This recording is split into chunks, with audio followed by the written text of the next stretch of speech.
வாழ்த்து வந்த அனைத்து நல்ல உள்ளங்களுக்கும் என்னோட மாலை வணக்கம். மேடையில் சீமான் சார் இருக்கும்போது நம்மெல்லாம் என்னத்தை நமக்கெல்லாம் பேசவே தெரியாது. நம்ம எஸ்கி கார்வன் சார் ரொம்ப வருஷம் நண்பர், ரொம்ப சினிமாவை ரொம்ப லவ் பண்ணுறவர். நிச்சயமாக இந்த படம் டைலில் பார்க்கும்போது தெரியுது, அந்த ஒரு டைலாக்லே தெரியுது மாரியம்மா மேரியம்மா இப்போ வாழ்கிறான்னு. நிறைய கான்ட்ரவர்சி இருக்குதுன்னு நினைக்கிறேன் இந்த படத்தில். அப்புறம் நம்ம சுகுமார் இந்த படத்துலேருந்து நடிகர் ஆகிறாரு. ஏன்னா அவர் உண்மையிலேயே முன்னாடியே நடிக்க வேண்டியது கேமராமேன் சுகுமார். இந்த படத்தில் மூலமாக பெரிய நடிகர் ஆகணும்னு வாழ்த்துறேன். அப்புறம் எம்எஸ் பாஸ்கர் சார்லாம் அவ்வளோ ஈஸியாக ஒரு படத்தில் நடிக்க மாட்டார். எனக்கு கதையெல்லாம் கேட்டு பணத்துக்கெல்லாம் நடிக்கிற ஆள் கிடையாது. நிச்சயமாக அவர் இந்த கதையை ஓகே பண்ணியிருக்காருன்னா டெஃபினட்டாக ஒரு நல்ல ஒரு கண்டென்ட்டாக இருக்குங்கிறத நம்புகிறேன். நிச்சயமாக அந்த படம் பெரிய வெற்றி அடையணுமென்று, அதுவும் இல்லாமல் விமல் சார், சாயா எல்லாருக்கும் இந்த படம் பெரிய வெற்றி கொடுத்து நல்ல பேரும் புகழும் கொடுக்கும்ட்டு இறைவனை பார்த்து நன்றி, வணக்கம்.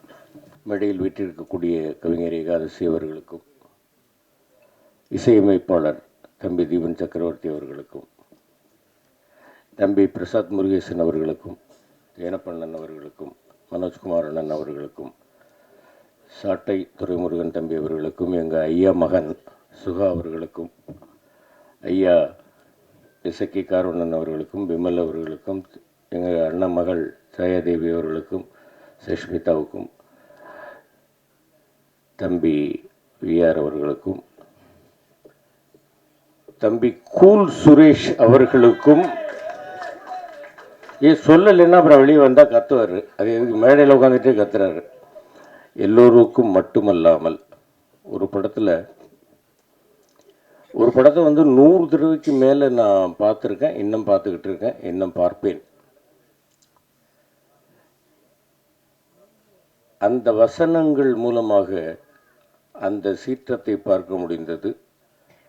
இன்று நேரடியாக ஸ்டேஜில், பல ஸ்டேஜுகளில் அவருடைய சீற்றத்தை கேட்க முடிகிறது. என்னுடைய அன்பு பங்காளி, நாம் தமிழர் தலைமை ஒருங்கிணைப்பாளர், என்னுடைய பங்காளி, அன்பு பங்காளி சீமான் அவர்களுக்கு என்னுடைய உளம் கனிந்த இனிய வணக்கங்கள், வாழ்த்துக்கள். இந்த படத்துக்கு கூப்பிட்டதே ஒரு விசித்திரமாக கூப்பிட்டாப்புல என்னாச்சு. இதில் ஒரு ஃபாதர் கேரக்டருக்கு நீங்கள் நடிக்கணும். ஐயா நீங்கள் முதல்ல யாருன்றதை சொல்லுங்கள், அதுக்கு அப்புறமா நான் இல்லை நீங்கள் திருநெல்வேலி பாஷையில் நல்லா பேசவில்லை அப்படின்னு. நல்லா பேசுவேன், ரைட்டு, யாருன்னே சொல்ல மாட்டேங்கிறீங்க, ஃபாதர் கேரக்டர்ன்றீங்க, என்ன ஏது, நான் எஸ்கி கார்வணன் பேசுகிறேன் அப்படின்னாரு. அதுக்கப்புறமா தம்பி சுகா அவர்கள் சொன்னார், நமக்கு ரொம்ப வேண்டியவங்க நினச்சி பண்ணுங்க அப்படின்னாங்க. அதுக்கப்புறமா நான் ஆஃபீஸுக்கு போய் பார்த்தேன், கேரக்டர் சொன்னாங்க. ஒரு ஃபாதராக இருந்தாலும் கொஞ்சம் புரட்சிகரமாக பேசக்கூடிய ஒரு கேரக்டர்.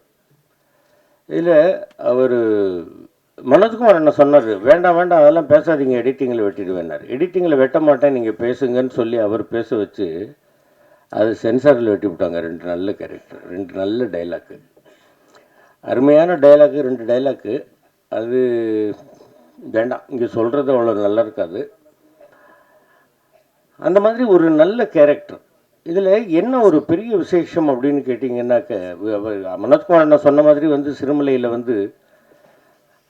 எங்கள் ஷூட்டிங் குரூப் மட்டும் இல்லாமல் அந்த ஊரே ஒரு ரிலேஷன் மாதிரி, நல்ல ஒரு அருமையான ஒரு கிளைமேட்டு, நல்லா ஒரு ஷூட்டிங்கில் அருமையான சீன்ஸு, கொஞ்சம் கூட அலுப்பு தெரியாத அளவிற்கு ஒரு அற்புதமான ஒரு ஷூட்டிங் விஷயம், ரொம்ப நல்லா இருந்தது.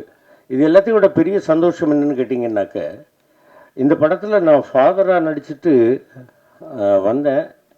அக்டோபர் 31 அன்றைக்கி கிராண்ட் ஃபாதர் ஆகிட்டேன். என்னுடைய மகளுக்கு ஒரு மகள் பிறந்து என்னை தாத்தாவாக்கிட்டாங்க.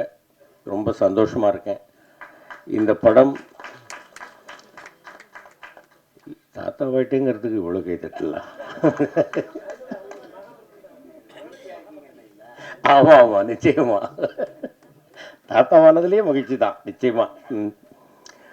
அவ்வளோ ஒரு சந்தோஷம் நிச்சயமாக இந்த படத்தில். அதுலேயும் இல்லாமல் இந்த ஃபங்க்ஷனுக்கு தம்பி சாட்டை அவர்களும், தம்பி சுகா அவர்களும், என்னுடைய பங்காளி செந்தமிழர் சீமான் அவர்களும் வந்திருப்பது மிகப்பெரிய மகிழ்ச்சி. இந்த படத்திற்கு மிகப்பெரிய ஒரு சப்போர்ட்டும் ஆசீர்வாதமும் உங்களிடமிருந்து கிடைக்கும் அப்படின்னு நான் நம்புகிறேன்.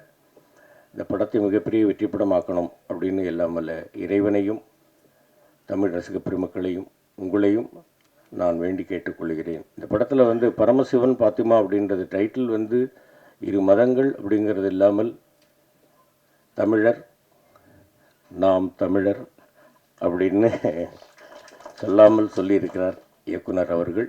நிச்சயமாக இந்த படம் மிகப்பெரிய வெற்றியை பெற வேண்டும் என்று வேண்டிக் கொள்கிறேன். நன்றி, வணக்கம்.